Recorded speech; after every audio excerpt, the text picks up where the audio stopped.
If you've watched my last couple videos, you might be thinking, well, he probably had stereotypical strict Asian parents with dreams of the Ivy League. And in some ways, yeah, that's true. And you might also assume that I don't have the best relationship with them because of all that they put me through. But that's not really the case. Now that I'm older, a parent myself, and have lived more years as an adult than as a minor living under them, I wanted to share my experience as a second-generation Korean American living under the weight, the pressure to succeed as a child, and my renewed perspective as an adult. I know my parents love me. They wanted the best for my younger brother and I. I know that there's a lot of people out there who can't say that, and I'm very lucky in that respect. The main source of friction that I felt growing up was the difference between them wanting the best for me and knowing what's best for me. To give you some of their backstory, neither of them have college degrees, and I'm pretty sure my mom doesn't even have a high school degree. They grew up in the countryside of South Korea in the late 50s and 60s, which is nothing like the South Korea you know today. The Korean War had just ended, and South Korea was one of the poorest countries in the world. Education was one of the only paths upward in that society. What's unfortunate in my dad's case is that he was legitimately book smart. Like, he was that guy in school. Now, it's one thing for him to say that to me, but when my mom's brothers, my uncles, say the same thing, because they all grew up in neighboring towns, you know it's true. He would tell me stories of how he would study for hours sitting on the floor, and when he would get tired, he would simply lie back on the floor, take a nap, get up, and study some more. He would study until his nose would bleed. My uncles would tell me stories of how white my dad's skin looked because he was always indoors studying. He would tell me how he thought he would make a good lawyer or judge had he and his family had the money and resources to finish college. And my mom was in a similar situation. She did well in school too, but when my mom was a teenager, her mom passed away from cancer, which meant that it was her responsibility to take care of her 3 younger brothers. And because of that, she had to drop out of school.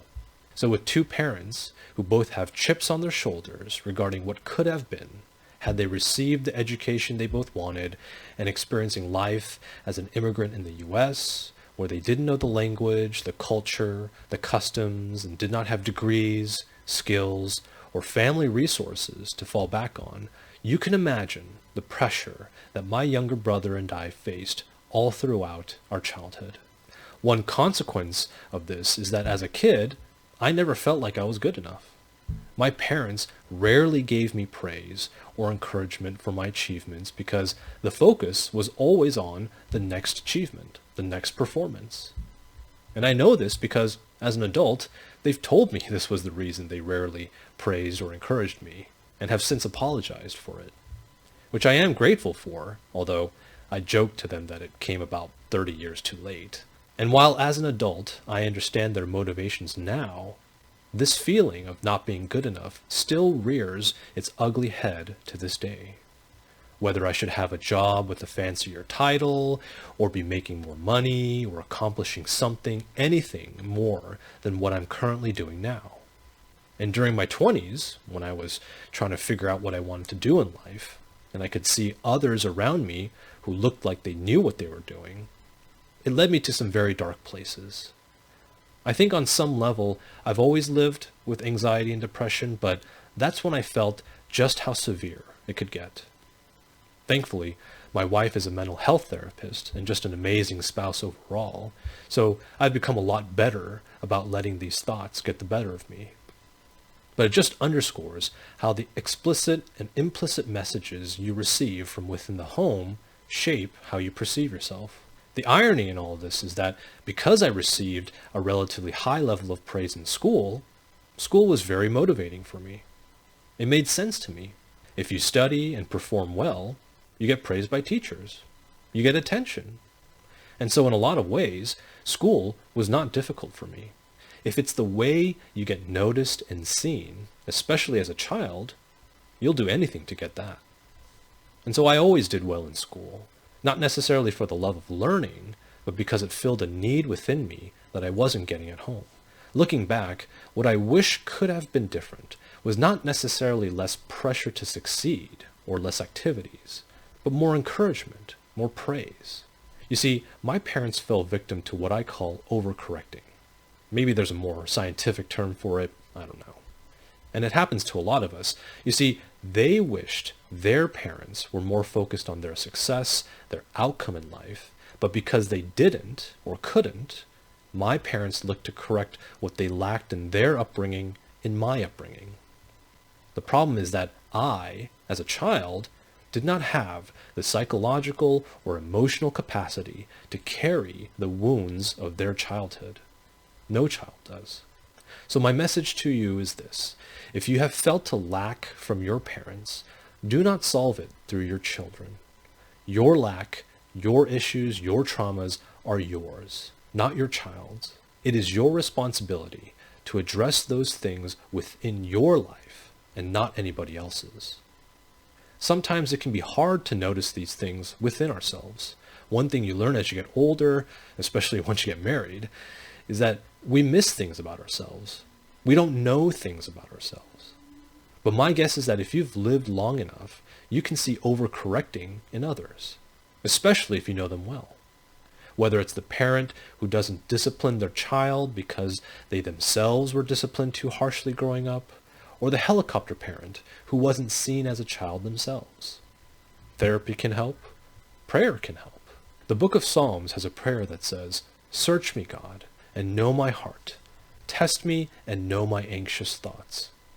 See if there is any offensive way in me, and lead me in the way everlasting." Your job as a parent, my job as a parent, is to attune to the needs of the child in front of you, not the child within you. Children are not just blank slates. They have a unique personality, unique gifts. It's our job to help identify and foster those gifts, not solve our own problems. The book of Proverbs says, "Train up a child in the way he should go. Even when he is old, he will not depart from it." It doesn't say train up the child in the way you think they should go. Now, for the young people watching this, if you grow up or are growing up in a similar environment, I can't blame you for feeling hurt, anger, or resentment for the ways the adults in your life treated you. I do not presume to know what you went through. All I can say is that for me, as I got older and started to understand the ways of the world, understood how hard it is to make money, felt the burden of responsibility for supporting a family, especially as a man, I began to see my parents in a different light. And that holding on to my anger and resentment towards them and the way they treated me in the past was hurting nobody else but me. Ultimately, I understand now that they were doing the best they could with the lived experience they had, and I chose to forgive them. The fact is that I have been incredibly privileged to have had the experiences I've had growing up. My parents sacrificed so much of their time and resources to ensure that my brother and I could learn music, play sports, travel, and go to great colleges. And the thing is, as I got older and changed, they changed too. Maybe it was a combination of getting older and them also realizing that they couldn't just tell me what to do anymore, but as I got into high school, I felt an emerging sense of independence and a freedom to try new things. As I mentioned in my last video, I decided to join the wrestling team my sophomore year.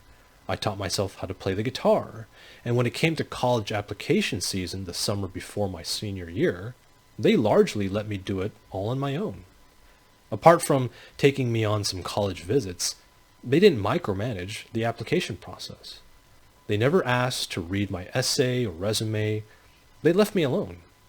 To this day, I'm surprised at how much independence they gave me, but I was truly grateful for it because I felt completely free to express myself.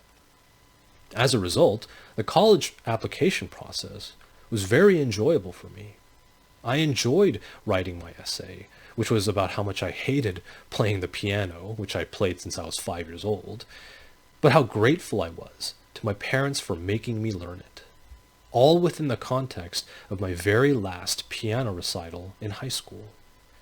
Putting together my college application materials felt like I was finally able to show someone who I really am with my own voice. And when I got into Dartmouth, which was the only school I wanted to go to and the only school I applied to, I often tell people that it was as much my parents' accomplishment as it was mine. When I got news of my acceptance my senior year, my dad sent to my school a dozen long-stemmed red roses in a gold box that didn't fit in my locker, which meant that I had to carry them around all day to each class. I'm sure it was such an amazing feeling for him to go from growing up in the countryside of war-torn South Korea to seeing his firstborn son getting accepted to a world-renowned school. To be able to give that to my parents for all their hard work and sacrifice is one of the proudest achievements of my life. As for today, I would say my relationship with my parents is probably the best it's ever been. Of course, no relationship is perfect and we're all human, but as a parent myself now, it's so amazing to be able to see them interact with and take care of their grandchild. That's been one of the biggest benefits of rebuilding my relationship with my parents and living close to them, which is seeing my daughter and soon-to-be-born son have a relationship with their grandparents. It's something that I did not have growing up. I'll end on this. God gives us a commandment to honor your father and your mother. What is interesting about this commandment is that it's the first commandment with a promise attached to it. The full verse states, "So that you may live long in the land the Lord your God is giving you." Now, I don't know your parents or how they raised you. Honoring your parents may mean setting healthy boundaries or respecting them from a distance, but I hope you can get to a place where you can forgive them and put down the weight you've been carrying all your life. Forgiveness is not just for them, it's for you too.